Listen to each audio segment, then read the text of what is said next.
Perampokan di Louvre ini tidak hanya mengejutkan seluruh Perancis, sejujurnya ini juga mengejutkan seluruh dunia dengan laporan terbaru menyebutkan bahwa sekitar 102 juta dolar perhiasan telah dicuri. Jadi, perlombaan pun dimulai bukan hanya untuk menemukan para pelaku, tetapi juga untuk mengamankan barang-barang itu sebelum mereka bisa dihancurkan. Selamat datang di Sidebar dari Law and Crime. Saya Jesse Weber. Jika saya memberitahu Anda bahwa dalam 8 menit, 7 menit saat jam sibuk kunjungan di Louvre yang terkenal di Paris, dengan menggunakan truk, tangga, pemotong cakram, dan skuter, sekelompok pencuri bisa melakukan perampokan yang akan tercatat dalam sejarah, seperti dilaporkan ABC. Perhiasan senilai 102 juta dolar dicuri. Apakah Anda percaya? Itulah kenyataannya, sulit dipercaya. Saya sudah membahas ini sebelumnya. Seseorang berkata, "Oh, ini seperti Mission Impossible." Bukan, ini Mission Possible. Para pencuri ini masih berkeliaran saat rekaman dibuat. Bahkan, menurut The New York Times, berikut adalah kronologinya. Oke, tanggal 19 Oktober, pukul 9.30 pagi, para pencuri memarkir truk mereka di bawah jendela Galeri Apollo, tempat menyimpan permata mahkota Prancis. Itu di lantai atas. Mereka ternyata menyamar sebagai pekerja konstruksi dengan rompi kuning oranye. Mereka bisa mengamankan area truk dengan kerucut lalu lintas konstruksi. Apa langkah mereka berikutnya? Ada tangga listrik yang keluar dari truk itu, lalu mereka memanjatnya naik ke lantai atas dan ke balkon. Lalu kamu ingat alat pemotong cakram itu, gerinda sudut. Nah, mereka menggunakan itu untuk memotong kaca. Alarm berbunyi. Respons polisi akan dibahas nanti. Dan kemudian, mereka diduga mengancam penjaga keamanan museum dengan alat pemotong itu, memecahkan 2 kotak pajangan, lalu mengambil sejumlah perhiasan bersejarah. Dan pada pukul 9.38 pagi, mereka naik ke skuter Yamaha T-Max, motor-motor itu, di luar dan melarikan diri. Mereka pergi ke Jalan Raya A6 dan Kota Lyon. Pencurian itu terjadi selama 7 menit. Sekali lagi, tidak ada yang ditangkap pada saat rekaman ini dibuat. Dan New York Times juga telah melaporkan detail ini. Jadi, menurut Jaksa Penuntut Umum Paris, Lord Bachal, para pencuri mendapatkan tangga listrik untuk truk itu dengan mengaku palsu bahwa tangga itu akan digunakan untuk pindahan. Dan kemudian, diduga ketika seseorang datang untuk memeriksanya guna memverifikasi hal ini, mereka mengancam orang tersebut. Orang itu rupanya mengajukan keluhan di sebuah kota yang berjarak beberapa mil dari Paris. Kamu tahu nama kotanya? Louvre. Ya, seperti yang dikatakan Jaksa Bachol, ini adalah kutipan kebetulan yang mengganggu. Itu salah satu cara untuk mengatakannya. Sekarang dengarkan ini. Dengar apa yang akhirnya mereka dapatkan. Oke? Mereka akhirnya mendapatkan tiara permaisuri Eugenie, istri Napoleon ketiga, yang berisi 212 mutiara. Hampir 2.000 berlian, dan hampir 1.000 berlian potongan mawar. Mereka juga mendapatkan pita hiasan permaisuri Eugenie. Jadi di situ ada hampir 2.500 berlian, 200 berlian potongan mawar. Mereka juga mendapatkan bros permaisuri Eugenie. Ada serangkaian perhiasan safir abad ke-19 yang kabarnya pernah dikenakan oleh Hortensia de Bourne, Ratu Belanda, Marie Amélie, Ratu Prancis, Isabel d'Orléans, Adipati wanita Guise. Bagian dari set hadiah pernikahan Zamrud Napoleon. Ternyata, Napoleon menghadiahkan kalung zamrud dan berlian kepada Marie-Louise. Kalung ini berisi 32 zamrud dan 1.138 berlian. Dan para pencuri ini juga mencuri sepasang anting berlian zamrud. Dan ternyata mereka juga mencoba membawa mahkota permaisuri Eugenie, tapi meninggalkannya saat buru-buru melarikan diri. Mahkota rusak saat kejadian ini. Jaksa Penuntut Umum Paris, Bachol, yang sudah saya sebutkan, mengumumkan barang-barang itu diperkirakan bernilai 102 juta dolar. Menurut kurator Louvre, ini belum termasuk kerugian sejarah yang juga disampaikan jaksa. Tapi barang-barang itu juga tidak diasuransikan. Ini memang cukup umum, tapi mereka tidak diasuransikan. Dan ada bahaya nyata yang ingin saya bicarakan sebentar lagi. Ada bahaya nyata bahwa para pencuri ini akan menghancurkan barang-barang tersebut. Bachol berkata, kutip, Semoga para pelaku berpikir dan tidak menghancurkan permata ini tanpa alasan. Dan kita akan membicarakannya karena ini benar-benar barang-barang yang unik dan spesifik yang mungkin sulit untuk dijual. Jadi saat ini, pihak berwenang sedang melakukan penyelidikan besar-besaran di seluruh negeri. Ternyata, sekitar 100 petugas terlibat. 4 tersangka masih buron. Kemungkinan ada kaki tangan. Presiden Prancis Emmanuel Macron berjanji para pencuri akan ditangkap karena ini serangan terhadap warisan dan sejarah kita. Menteri Kehakiman Gerard Darmanin mengatakan bahwa perampokan tersebut memberikan, kutip, citra negatif dan memprihatinkan bagi negaranya, Prancis. Dia mengatakan, yang pasti adalah kita gagal dan seluruh rakyat Prancis merasa seperti telah dirampok. Dan lihat, ya, memang pernah terjadi pencurian besar sebelumnya pada tahun 1994. Dalam waktu kurang dari 1 menit, 2 pria mencuri lukisan The Scream di Oslo, Museum Nasional Norwegia. Tahun 2000, lukisan Cézanne berjudul View of Over Zerwas dicuri dan tidak pernah ditemukan kembali dari Museum Ashmolean di Oxford. Tahun 2017, sebuah koin emas bernilai jutaan diambil dari Museum Bode di Berlin. Terjadi perampokan di Museum Isabella Stewart Gardner, Boston, Amerika Serikat. Tahun 1992 pria menyamar jadi polisi Boston, menipu masuk, mengikat penjaga, dan mencuri 13 karya seni. Rembrandt, Vermeer, Degas, Manet. Bahkan di Louvre, pada tahun 1911, Mona Lisa dicuri oleh seorang pekerja museum. Tetapi lukisan itu ditemukan kembali 2 tahun kemudian di Florence, Italia. Namun, yang satu ini benar-benar mengejutkan di tingkat yang berbeda, mengingat saya harus bilang betapa beraninya dan betapa suksesnya aksi itu. Sekarang, telah dilaporkan bahwa Louvre telah dibuka kembali hari ini. Untuk pertama kalinya sejak pencurian itu. Saya akan bilang begini, oke, saya penasaran dan ini adalah sesuatu yang ingin saya bahas. Apakah ini ada hubungannya dengan beberapa pencurian terbaru yang sudah kita lihat kan? Pada bulan September lalu, bongkahan emas senilai hampir $700.000 dicuri dari Museum Sejarah Alam Paris. Ada porselen antik Tiongkok senilai $11 juta yang diambil dari museum di Limoges. Tahun lalu, 7 barang dicuri dari Museum Konyak J. Paris. Tahun lalu, beberapa karya abad ke-20 dicuri penjahat bersenjata di Museum Hiram Burgundy. Apakah semua ini saling berhubungan? Apa yang terjadi dan apa yang bisa kita harapkan? Mari kita bahas. Saya ingin mengundang seseorang yang sangat ingin saya ajak bicara. Saya selalu senang jika dia hadir. Tracy Walder, mantan petugas operasi CIA, mantan agen FBI, kontributor keamanan nasional News Nation, dan penulis The Unexpected Spy. Senang bertemu denganmu, Tracy. Setahu saya, kamu tak hanya mengikuti soal ini, tapi juga membahasnya. Jadi saya ingin dengar pendapatmu. Saya mulai dari sini. Saya sempat membahas betapa sulit dipercaya hal ini, bagaimana mungkin mereka bisa melakukannya. Tadi saya sudah sebutkan kan? Bagaimana mereka mendapatkan tangga, mereka menyamar sebagai pekerja konstruksi, lalu naik ke atas. Tapi, sungguh, bagaimana mungkin sesuatu seperti ini bisa dilakukan? Ini benar-benar mengejutkan. Apakah ini memberitahu Anda sesuatu tentang tingkat keahlian yang mungkin mereka miliki di sini?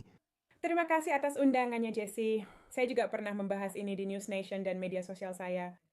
Saya menarik ini karena cara area ini menjadi target. Saya tahu karya-karya ini sangat berharga, tapi ada juga karya tak ternilai lain di Louvre, kan? Ini bukan satu-satunya karya yang sangat berharga. Jadi saya percaya bahwa area ini memang sengaja menjadi target, tapi menurut saya itu ditargetkan karena mereka memiliki semacam informasi dari orang dalam.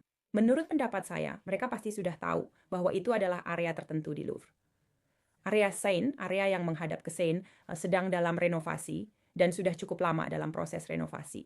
Jadi tidak ada yang akan curiga dengan keranjang itu, seperti yang kamu lihat tangga keranjang yang ada di atas sana untuk beberapa waktu. Dan itu juga terasa mereka tahu ada satu ruangan yang closed circuit television-nya tidak berfungsi. Setidaknya itulah yang dilaporkan oleh pers Prancis. Dan menurut YCCY, untuk melakukan sesuatu seperti itu di siang bolong, mereka pasti sudah memiliki informasi tersebut. Dan jika saya boleh, saya ingin membahas soal kejadian di siang hari itu dengan cepat. Banyak orang bilang bahwa itu sebenarnya sangat berani. Tapi kalau dipikir-pikir, kenyataannya museum memang sedang buka pada saat itu. Jadi menurut saya keamanan justru berada di titik terlemahnya pada saat itu karena ada pengunjung, tapi juga harus mengamankan artefak, sedangkan di malam hari hanya perlu mengamankan artefak saja. Itu poin bagus. Juga kalau kamu datang sebagai kru konstruksi, pasti ada alasan seseorang di sana. Daripada muncul jam 2 pagi. Kamu menyebutkan pekerjaan orang dalam, ini juga pernah saya pikirkan. Atau informasi dari dalam, banyak yang bilang ini memang target mereka dan mereka tahu apa yang diincar, hanya mengambil permata. Tampaknya mereka tak mencoba mengambil lukisan cat minyak, bahkan Mona Lisa yang letaknya dekat pun tidak diambil. Mereka tampaknya juga tidak mencoba membawa berlian 140 karat itu. Berlian kan? Menurutmu itu artinya apa? Ya, jadi menurutku itu menunjukkan bahwa menurut pendapatku sekali lagi, tidak ada dari semua ini yang benar-benar terbukti secara fakta. Tapi menurutku, yang aku yakini adalah mereka sebenarnya hanya ada di sana untuk mendapatkan keuntungan sebesar-besarnya, kalau boleh dibilang begitu. Permata-permata ini sangat berharga, nilainya bisa ratusan juta dolar, namun tak ternilai pasti. Masalahnya, nilai mereka berasal dari asal-usulnya, kan? Nilai mereka berasal dari fakta bahwa itu adalah permata-permata peninggalan Napoleon. Harga menogak tidak boris dan still menasin, rugi setedik memisahkan semuanya. Dan kemudian saya menjual berlian, safir, rubi itu secara terpisah. Jadi menurut saya, itulah yang sebenarnya mereka cari. Mereka tidak berniat mencuri sebuah karya seni besar untuk kemudian menjualnya secara utuh di pasar gelap. Saya ingin membahas kemungkinan tindakan mereka dengan barang-barang itu. Mari kita kesampingkan dulu, karena menurut saya menarik dalam perlombaan menemukan barang-barang ini sebelum akhirnya dilebur. Jadi kita kesampingkan dulu tingkat kecanggihan seperti ini kan. Jadi saya sudah sebutkan sebelumnya bagaimana mereka mendapatkan tangga atau tampaknya mendapatkan tangga itu. Kamu tahu mereka punya truk, tangga, pemotong cakram, mereka juga punya skuter. Tapi ada kesalahan kan, mereka lupa mahkota permaisuri, itu sudah saya sebutkan. Mereka tampaknya meninggalkan 2 gerinda sudut, walkie-talkie, sarung tangan, selimut bensin, dan alat las. Ada laporan bahwa mereka mencoba membakar tangga atau truk di luar.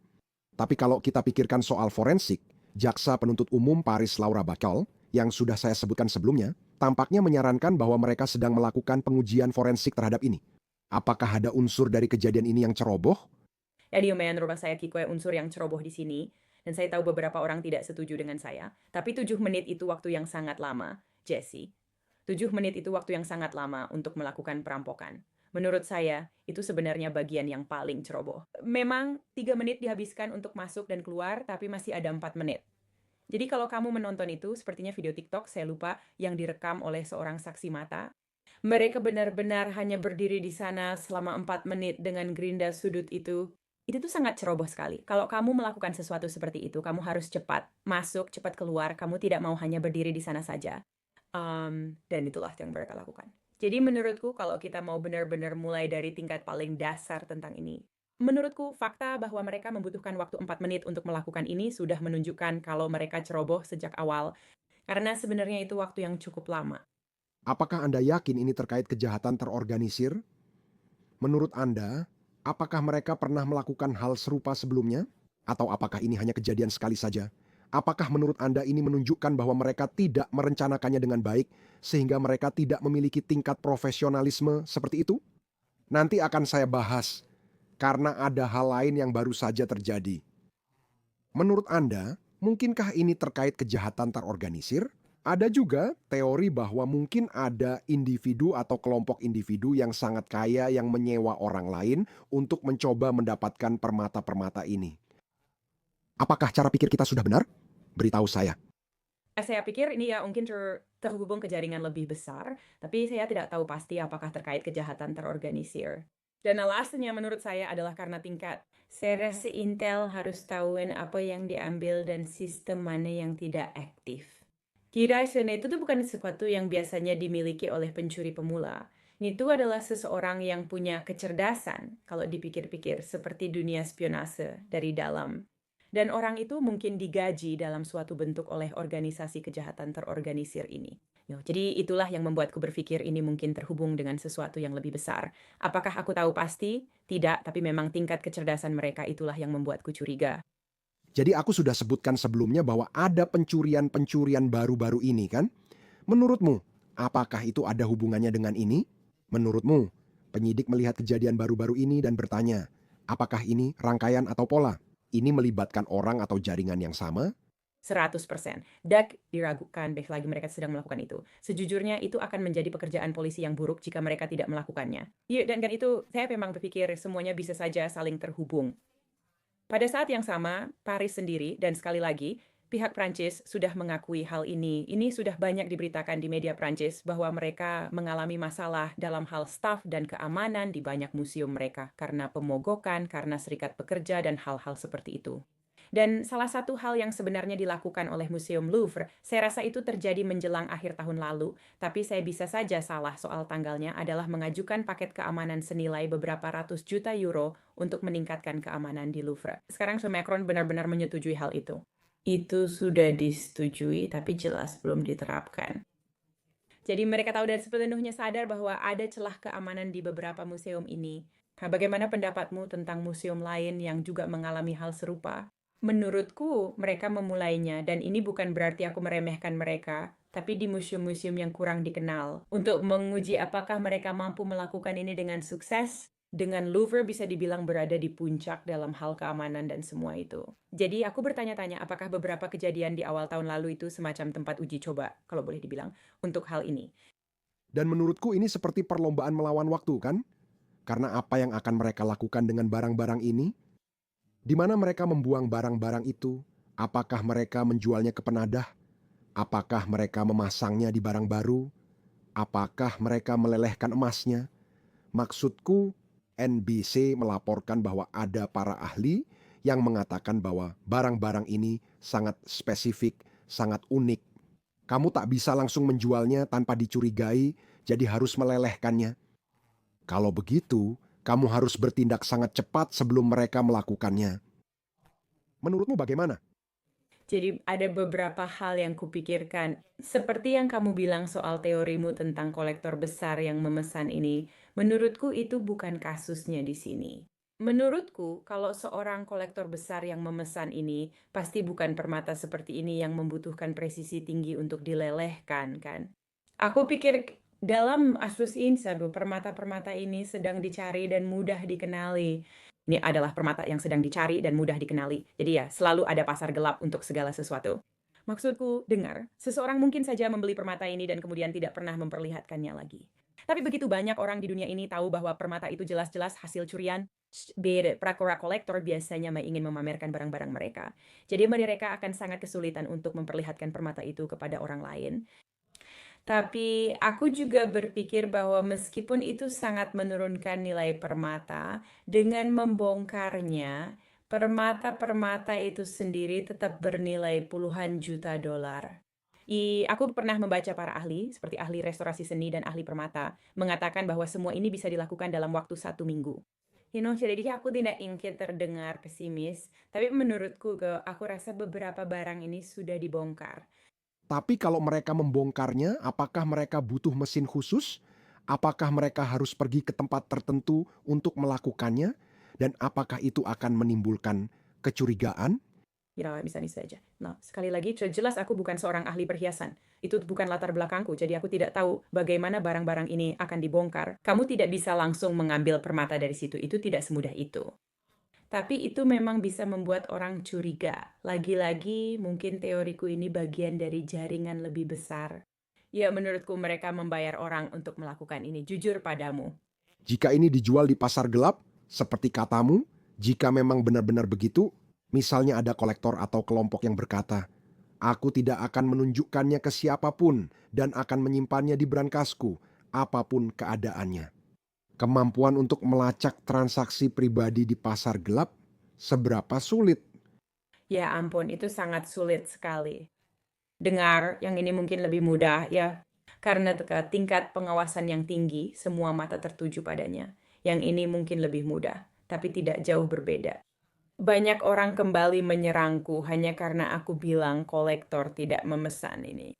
Aku hanya merasa, menurut instingku, itu bukan kasusnya di sini. Apakah kamu kaget belum ada penangkapan saat rekaman ini? Sebenarnya aku tidak heran belum ada penangkapan. Seperti yang kamu bilang, barangnya memang ditinggalkan kan? Gerinda sudut itu, aku tertinggal sarung tangan dan barang-barang lain. Sekarang mereka mungkin bisa mengambil DNA dari dalam sarung tangan itu kan? Jari-jari di dalam sarung tangan itu. Sekali sini, sama seperti di Amerika Serikat, DNA kita hanya akan cocok atau terdeteksi jika DNA-nya sudah ada di dalam sistem. Dan saya percaya bahwa mereka mungkin menggunakan orang-orang yang tidak memiliki catatan kriminal yang diketahui hanya untuk berjaga-jaga jika sesuatu seperti itu terjadi. Mereka tak akan mendapat DNA dari gerinda sudut itu karena pemakainya memakai sarung tangan. Bisa Pinocchio juga dari jerigen bensin itu. Jadi, Pak, sejujurnya saya tidak terlalu terkejut. Saya tahu saya terdengar pesimis. Tapi seperti apa sebenarnya penyelidikan seperti ini?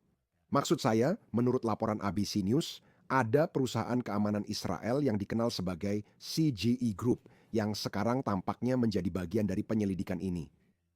Mereka sebenarnya membantu memecahkan kasus perampokan Dresden Greenwald di Jerman, di mana perhiasan dan berlian senilai lebih dari 130 juta dolar dicuri.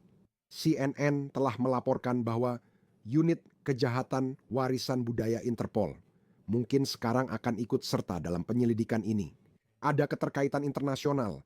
Saya melaporkan sebelumnya bahwa mereka memiliki hampir 100 petugas di Prancis yang terlibat dalam hal ini. Seperti apa penyelidikan seperti ini? Ya, tidak diragukan lagi. Sebenarnya saya terkejut. Baru hari ini saya mendengar bahwa Interpol terlibat. Biasanya Interpol langsung terlibat sejak awal, terutama di Eropa, karena negara-negara di sana jelas sangat berdekatan satu sama lain dan orang-orang terus-menerus keluar masuk antar negara tersebut. Itu berarti 196 petugas penegak hukum yang berbeda di seluruh Eropa, di seluruh dunia. Pada dasarnya itu adalah pasukan polisi terbesar di dunia. Jadi tidak diragukan lagi mereka bekerja sama dengan Interpol. Menurutku dia sangat cerdas untuk pada dasarnya bekerja sama juga dengan kelompok Israel itu karena memang itu latar belakang mereka. Inilah yang telah Bruce mereka lakukan. Ya, jadi aku memuja orang-orang Prancis karena melakukan hal seperti itu. Mereka akan biasa melibatkan Amerika Serikat meski menurutku mereka tak membutuhkannya karena sudah cukup mampu. Ya menurut saya melacak individu-individu ini akan mirip dengan kasus yang kita lihat di sini. Di sini kamu bekerja mundur untuk melihat ponsel apa saja yang terdeteksi di area ini pada pukul 9.30. Sekarang jumlahnya pasti lebih banyak daripada pukul 2.30, tapi mereka mungkin mulai dari sana lalu perlahan menelusuri ke belakang. Bagian dari itu, seseorang akan melihat ini dan berkata, tunggu dulu, mereka terekam di video kan, mereka terekam di kamera pengawas. Kita cukup tahu kemana skuter-skuter itu pergi. Saya sudah bilang, mereka tahu cara mendapatkan tangga itu. Jadi mungkin mereka menelusuri sebelum pencurian. Tapi bagaimana seseorang bisa tiba-tiba menghilang dari Paris? Maksudku, kamu mungkin sudah pernah ke Paris sebelumnya, kan? Ya, lalu lintasnya memang cukup gila. Jadi banyak orang yang naik motor karena itu cara yang jauh lebih mudah untuk berkeliling kota. Jadi kalau perampokan itu tidak langsung dilaporkan seperti yang terjadi, ada jeda waktu sebelum keamanan sampai di sana. Menurut saya, mereka sudah punya keunggulan waktu dan mungkin sudah dalam perjalanan keluar dari kota. Karena menurut saya, beberapa orang yang naik motor bersama-sama tidak akan menarik perhatian siapapun pada pukul 9.30 pagi di Paris. Saya juga bertanya-tanya, jika ada setidaknya 4 orang yang terlibat dalam hal ini, mungkin ada kaki tangan. Semakin banyak yang terlibat, makin besar peluang terjadi kesalahan. Saya bertanya-tanya, apakah penegak hukum akan menunggunya atau itu sudah terjadi? Maksud saya, itu mungkin sudah terjadi. Tapi ya, kamu selalu saya tidak ingin memberi tips kepada para penjahat, tapi ya biasanya kamu ingin menjaga hal-hal seperti ini tetap kecil. Kamu tentu tak mau geng beranggotakan puluhan orang, kan? Kamu tahu, masuk ke museum karena ya kemungkinan seseorang akan membuat kesalahan lebih besar.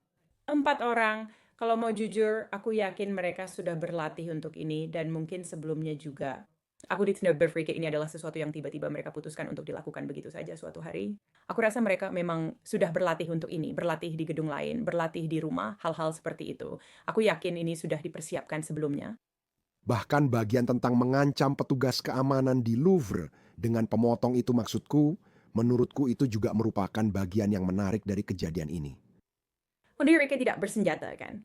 Sejauh yang kita tahu, mereka tidak bersenjata. Menurutku itu tidak mengejutkan. Dia kami mengancam orang dengan senjata terdekat apapun. Tapi mungkin mereka tidak menyangka petugas keamanan akan datang secepat itu dan akhirnya terpaksa mengancam mereka dengan senjata itu.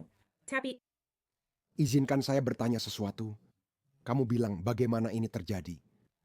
Kelalaian. Lalu apa yang kamu lakukan? Saya mengatakan ini karena Direktur Museum Louvre, Laurence Desars, dijadwalkan bertemu Komite Budaya Senat Prancis hari ini untuk menjawab pertanyaan tentang kejadian ini. Dan omong-omong, Cour des Comptes, lembaga audit utama di Prancis, sedang menyiapkan laporan yang menurut ABC News yang telah meninjau sebagian isinya akan menyimpulkan bahwa telah terjadi keterlambatan dalam penerapan peralatan yang dimaksudkan untuk memastikan perlindungan karya seni di dalam Louvre dari tahun 2019 hingga 2024. Bahwa pelaksanaan operasional tampak tidak merata dan umumnya sangat terbatas. Bahwa beberapa ruangan di Louvre tidak sepenuhnya terpantau oleh pengawasan video. NBC melaporkan bahwa seorang juru bicara pemerintah mengatakan Presiden Prancis Macron telah menyerukan, kutip, percepatan peningkatan langkah-langkah keamanan di museum tersebut. Sekarang saya akan mengatakan ini. NBC juga melaporkan bahwa Menteri Dalam Negeri Laurent Nunez mengatakan alarm museum berfungsi dengan mengatakan, kutip, telah terjadi pencurian di Louvre. Beberapa permata termahal di Prancis dicuri. Ini jelas kegagalan, saya tak bisa berkata apa-apa lagi. Namun, sistem alarm berfungsi sempurna. Saat jendela diserang, alarm langsung aktif. Polisi diberitahu, dan dalam waktu 3 menit, mereka sudah berada di lokasi. Seluruh sistem berjalan, tidak ada yang gagal. Tapi apa yang terjadi, sudah terjadi. Jadi, menurut saya, pertanyaannya untuk Anda. Tracy, A. Bagaimana ini bisa terjadi? B. Apa rencana mereka ke depan? jadi dan saya juga membaca laporan itu Jesse. Saya ingin fokus pada 3 menit yang Anda sebutkan. Itu adalah waktu respons yang sangat lama. Jadi saya akan jujur saja. Menurut saya itu adalah waktu respons yang sangat lama di Museum Superstisi Louvre. Faktanya, mereka seharusnya bisa sampai ke sana. Petugas keamanan harusnya bisa tiba dalam waktu kurang dari 1 menit. Titik. Jadi yang saya tangkap adalah mereka mungkin punya semua peralatan ini. Dan seperti yang kamu bilang, ya terbukti bahwa tidak semuanya diawasi dengan cara yang sama. Pengawasan di setiap area Louvre tidak sama. Tapi mereka tidak punya cukup tinggi karya. Menurut saya, mereka tidak punya cukup orang untuk merespons dalam waktu yang tepat. Menurut saya itu belum ditangani dan laporan tersebut juga tidak membahasnya. Dan ini sudah sejauh yang saya ajari, laporan telah menyatakan bahwa sejujurnya mereka benar-benar kekurangan petugas keamanan di seluruh Paris dan di semua museum ini. Jadi menurut saya, disitulah letak kekurangan keamanan yang sebenarnya, selain jelas-jelas tidak menggunakan peralatan dengan benar. Tracy, sebelum saya akhiri, saya ingin bertanya sesuatu. Mungkin saya terlalu banyak membaca buku Daniel Silva, Gabriel Allon. Tapi apakah pencurian ini terkait hal yang lebih besar? Maksud saya bukan sekadar kejahatan terorganisir. Ada beberapa teori. Mungkinkah ini terkait perdagangan narkoba? Ada juga pertanyaan, apakah ini bisa terkait dengan jaringan teroris? Apakah itu sesuatu yang nyata? Apakah ada pencurian seperti ini yang terkait dengan organisasi kriminal yang lebih besar dengan jaringan teroris? Pernahkah Anda melihat hal seperti itu? Apakah ada indikasi dari kasus ini sejauh ini? Dan jika tidak, apa yang akan Anda perhatikan untuk melihat apakah ini berpotensi terkait dengan hal seperti itu? Ya, jelas dari pekerjaan saya di bidang kontraterorisme, saya belum pernah melihat adanya kaitan dengan perampokan seperti ini. Ya, saya melihat ada kaitan dengan kejahatan terorganisir dan hal-hal semacam itu, tapi lebih kepada logistik, jalur perdagangan, dan hal-hal seperti itu. Hal yang siap berkalik untuk hubungan teroris dan narkoba. Mereka tidak mengedarkan produk yang sama. Mereka hanya ingin koneksi untuk kehidupan transportasi mereka ke logistik agar semuanya jadi lebih mudah bagi mereka. Saya tidak melihat adanya hubungan itu, mungkin lebih masuk akal jika terkait narkoba. Tapi sekali lagi, para pengedar narkoba biasanya tidak beroperasi dengan cara yang terang-terangan dan sepublik ini. Jadi Faida harus lebih condong ke kejahatan terorganisir. Tapi itu hanya pendapat saya saja. Tracy Walder, terima kasih atas pendapat dan kehadirannya. Kami sangat menghargainya. Dan tadi dimainkan, Jesse? Dan itu saja yang bisa kami sampaikan untuk Anda saat ini di Sidebar. Terima kasih banyak sudah bergabung bersama kami semuanya. Dan seperti biasa, jangan lupa berlangganan di YouTube, Apple Podcast, Spotify, atau dimanapun Anda mendengarkan podcast. Anda juga bisa mengikuti saya di X atau Instagram. Saya Jesse Weber. Sampai jumpa di lain waktu.